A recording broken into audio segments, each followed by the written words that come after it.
Greetings, everyone. Greetings to all the members of Saint Bonaventure Parish in Bloomington, Minnesota. I'm Father Wayne, and I currently serve as the provincial minister of our friars of the province of Our Lady of Consolation. I'm happy to be a part of this video presentation that's been put together. But as we move forward into this video presentation, I want to be sure to thank Father Bob, who served as administrator this last year and overseeing the planning of this event, as well as the Franciscan Friars who served as sacramental ministers during this last year, especially our dear, beloved, happy memory, Father Edmund. So I want to thank them. Also, we cannot forget to thank our archivist, Brother Dennis. He's most helpful in pulling a lot of this information made available for us. So thanks, Dennis. And then finally, Jody, I want to thank you. I understand you've put your heart and soul into preparing this event and also to recruiting for this video. Thank you and your staff.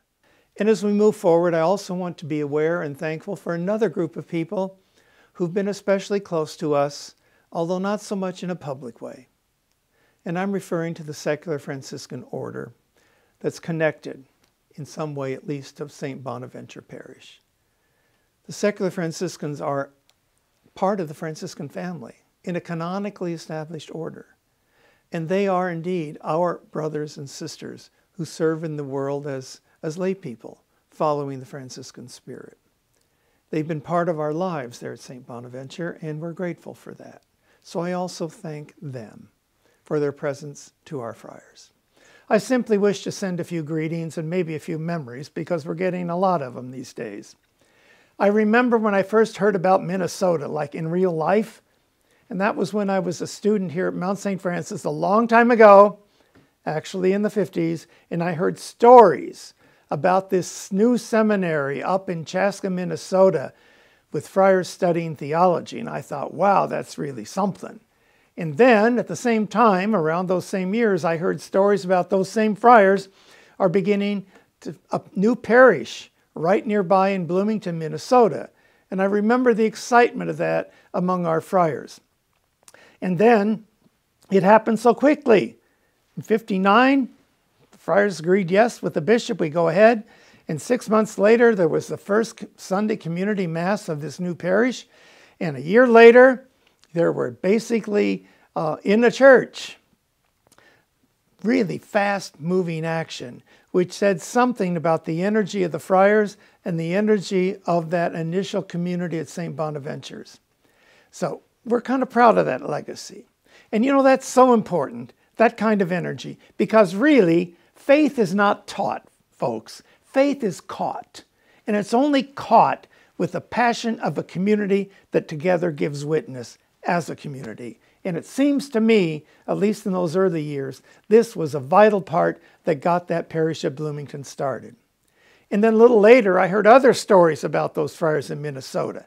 Not only a new parish, but a new retreat center, Franciscan retreats. I thought, wow, I never heard of retreat centers before when I first heard these stories that this was in the works. And that was in the works from the same group of friars who were serving as a faculty in Chaska, Minnesota. Those guys had energy, vision, and a lot of courage. They didn't let grass grow under their feet. And neither did that first community at Saint Bonaventure's, and neither did that first community at Franciscan Retreats in Prior Lake. So it seems to me that this tradition you have of more than 60 years has borne much fruit. Fruit, for example, in one of your members became one of our members, one of our friars. And I speak, of course, of Father Richard Cayley, who was inspired by the life, and he was caught up by that spirit of the community of Saint Bonaventure's. And I'm so happy he finally had his dream come true in the latter part of his life when he was able to return to Minnesota and minister to that community that gave him birth and gave birth to his vocation. And I understand also that there's a diocesan seminarian from your parish who's now studying for the diocese. Let's pray, folks, and I want to underline this, that this continues. It's from the community of faith that vocations can be caught and nurtured, as we've already seen. So folks, I just want to say congratulations and thank you to so many, and above all, we thank God that our fathers of this province, our elders, had the vision out of Chaska to do what they did. They did what there's to do. Now, it's up to us to do what is ours to do. Thank you very much. I came to the Saint Bonaventure Community around 1959 or so. For my first time, we transferred from the Nativity of Mary there in Bloomington. And I was there until I went to the seminary in around 1963. My family was always there, and I used to go to Mass with them, of course, when I came home for the summers. My second time there was when I was made pastor in 2010.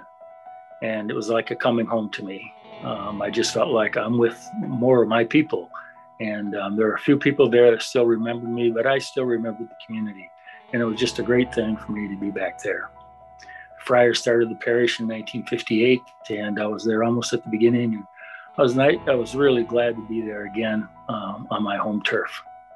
Some of the things I remember about the parish is what we did about 5 months after I was there. We didn't really have much of a strategic plan in effect at the time. So the parish council and I and some other leaders gathered together, and we developed a strategic plan which carried us through the next number of years. It ended up focusing us on youth and young families because the parish needed more that involvement in the church. The second thing was stewardship, and we're not just talking about money, we're talking about how people can be involved and support the parish with their own time, talent, and treasure. And that was crucial to whatever came next, because if the people don't own the parish and the people don't support it, then it's not going anywhere, it's going to die. Well, the people did. We conducted 2 capital campaigns. The first one was to build the youth room and the gathering space and do some other things, and then we did the second one so that we could pay for it all. But as I experienced it, it was one of the best things we could have done. As soon as we opened the gathering space, the place just blossomed. People started hanging around and developing more and more of a sense of community and meeting people they'd seen in church for years and years and never really met. And it became what it was called, a real gathering space. And that, to me, was key for the whole parish. What I mean by that is, what was key was the parish coming together, planning its own future, and taking, I would say, ownership of the parish so that we together could move. One of the things I really appreciated there was the continued involvement, where some of the ministries that were developed by because the parishioners came up with felt and acknowledged needs, and they'd say, "Why don't we have a ministry for?" And I would say, "I don't know. You want to start it?" And they did.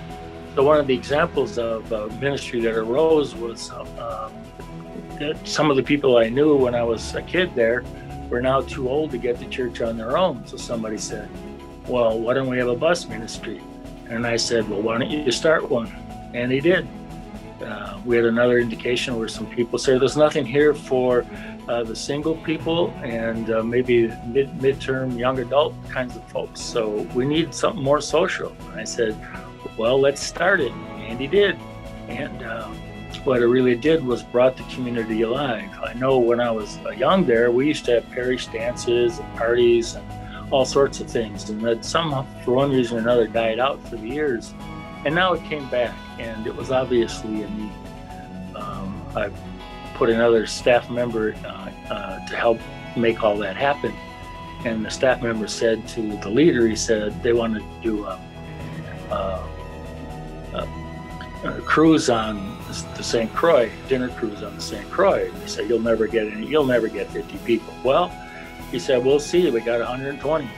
And, people just jumped at it. The second one, we got over 200. It's like people wanted to be together. And all made that happen because of the felt needs of the people and their willingness to do something about it. One of the things I really enjoyed at Saint Bonaventure that I didn't quite have to this degree anyplace else was the diversity of the people. We have people from Africa, from the Philippines, from England, from France, from South America, from Mexico and Central America. And it's just a beautiful thing to look out at the gathering people assembled there and see the people of God, people of all different shapes, sizes, colors, and it's like, and we're all there together to celebrate together. And we made it a conscious thing to include all people in leadership and in the ministries. And so that when people came there, they could say, oh, that person looks like me, and they stayed. As a matter of fact, one family who had adopted 2 African-American children left the parish because they moved, a few more miles away. And I said, and the guy was involved, and then some months later, they came back. And I said, well, it's great to see you back here. You're just visiting? He said, no, my girls want to see somebody that looks like them. So they came back to the parish. It was just wonderful to see the face of God. It reflected in so many different kinds of faces.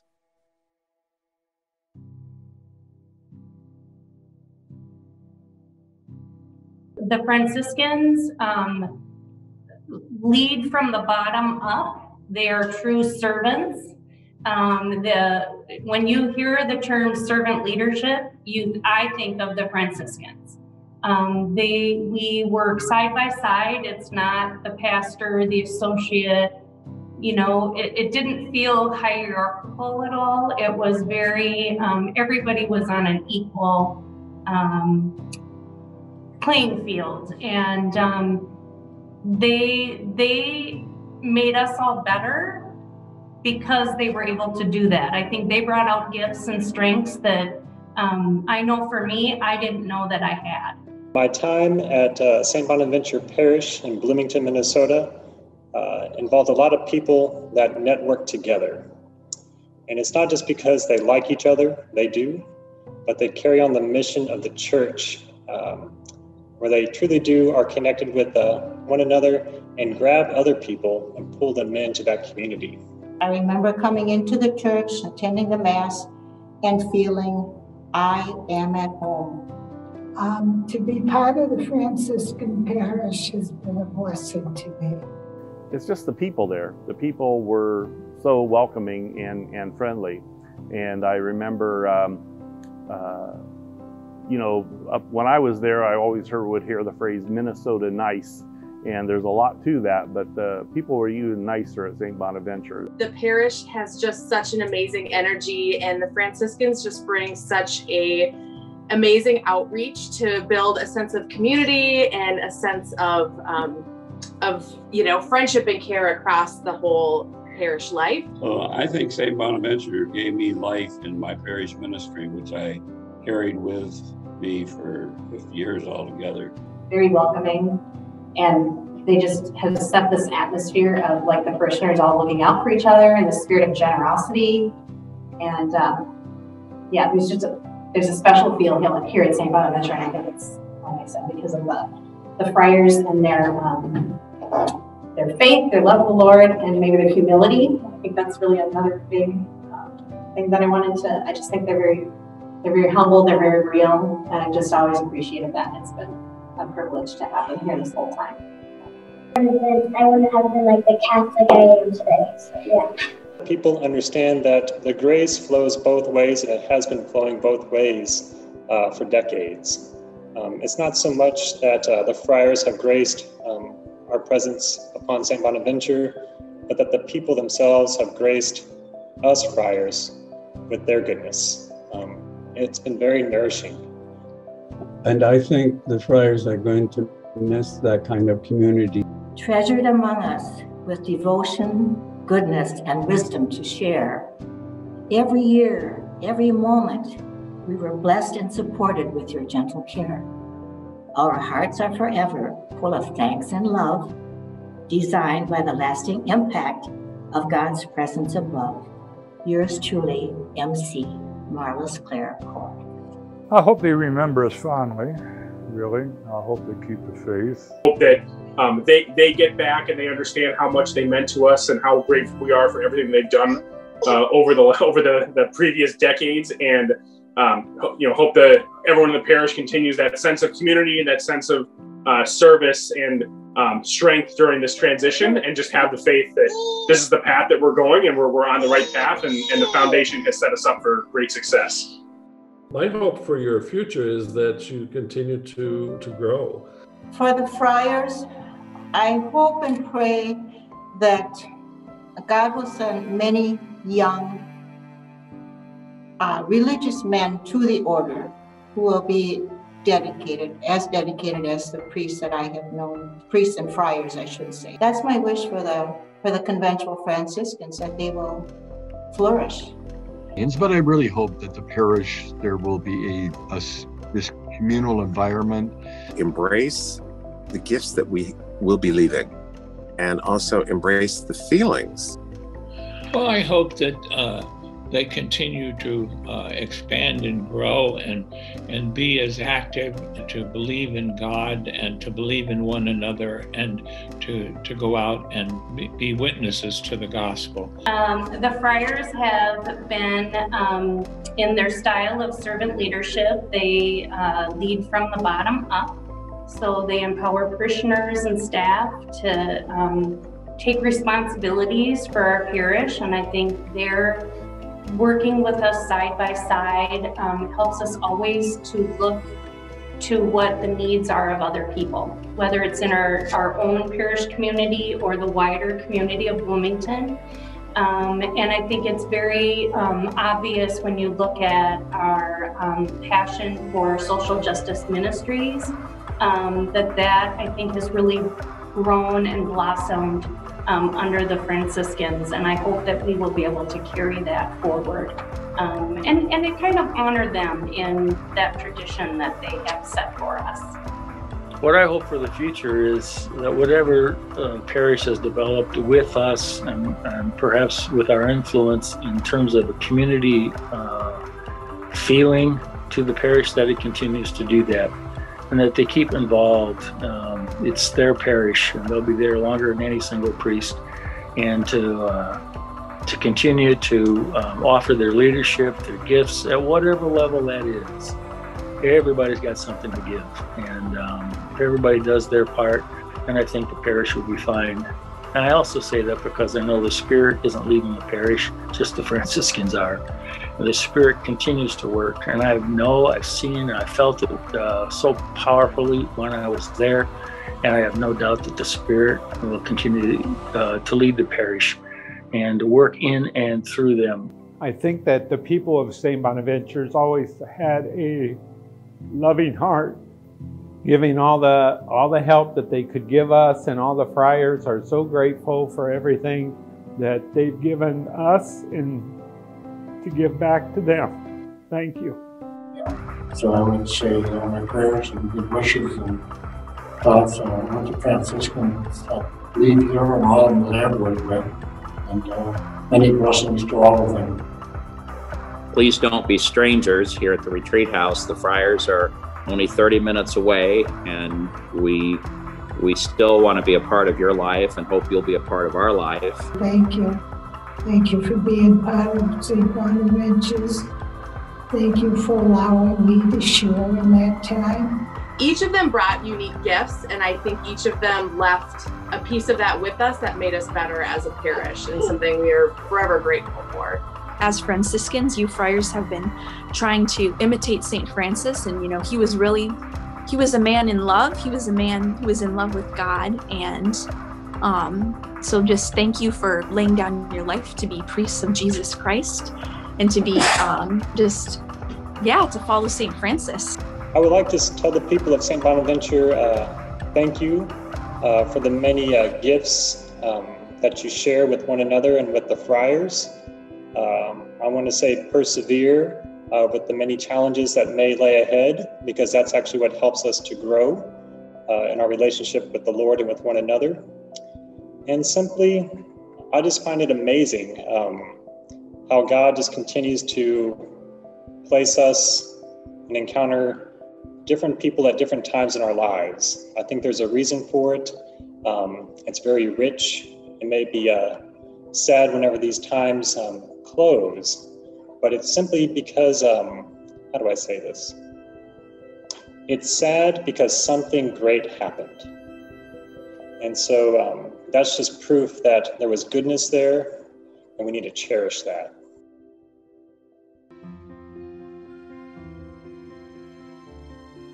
When he heard that voice say, "Repair my church," Francis started rebuilding actually physical churches. And we know that he rebuilt 3 of them, San Damiano, and there's the Porciuncola, and there's also another church, San Pietro. And so, but then Francis heard the gospel on a particular Sunday and recognized it was not sort of the physical church, but it was the communal church. And so that's when Francis started preaching and connecting up with people that way. And so rebuilding the church was really not about the physical structure. It's not about the space, it's about what's created in the space. And like I said, this has, what I love about Bonaventures is that it's a space in which we've got a very multicultural environment now. It's just, I've seen this grow where we have people coming from all different backgrounds, and so it has really thrived that way in terms of its diversity. But Francis was really talking about building the church, and that's what the friars have been doing there since 1958. As we move forward as friars and as the members of this community, and also thinking very much of all of the different ministries and parishes that we have been a part of for a long, long time, I think we're called to remember very clearly the incredible providence and wisdom and mercy and compassion of God's love, and how that is what animates us. That is what takes us forward, regardless of the situation, whether it's just a simple old day or whether we're confronting something like this, a change that perhaps we are accepting but not necessarily liking or looking forward to completely. We are called by the God of love and compassion and mercy to embrace our feelings, to embrace our memories, to embrace and act upon what we have learned from one another. Those are things that never can be taken away. They go on, and the Holy Spirit helps to animate those and make them become reality. So I think for going forward, the call for all of us is to very much act on those things, to act on the passion of a Saint Francis, who could see through his own pain, his own difficulties, an incredible potential within the church to be something vibrant and alive and meaningful, and to bring it to people where they're at, regardless of their circumstances, regardless of their culture or their education or any other factor. That's what we are called to do as we move forward. We will have and always have what we need to continue on in this journey of life and this journey of faith. And so I offer this, the words of Francis: "Most high and glorious God, lighten the darkness of our hearts and give us true faith, certain hope, perfect charity, sense, and knowledge, Lord, to carry out your holy and true command for our lives." And so it is with both sadness, yet also great, great gratitude that I say goodbye to the wonderful people of Saint Bonaventure. And I have no doubt God will continue to bless all of us. It's been a privilege for me to live at Saint Bonaventure and to serve that community. It's been one of the greatest loves of my life, and it's hard to see the friars leave there. It doesn't mean that it isn't God's parish and that God won't take care of it. It's just, it's hard to let go of something you love. So I thank the parish. I thank you for all the support and participation you gave me, the encouragement, especially some of the harder times. And I will always carry you in my heart.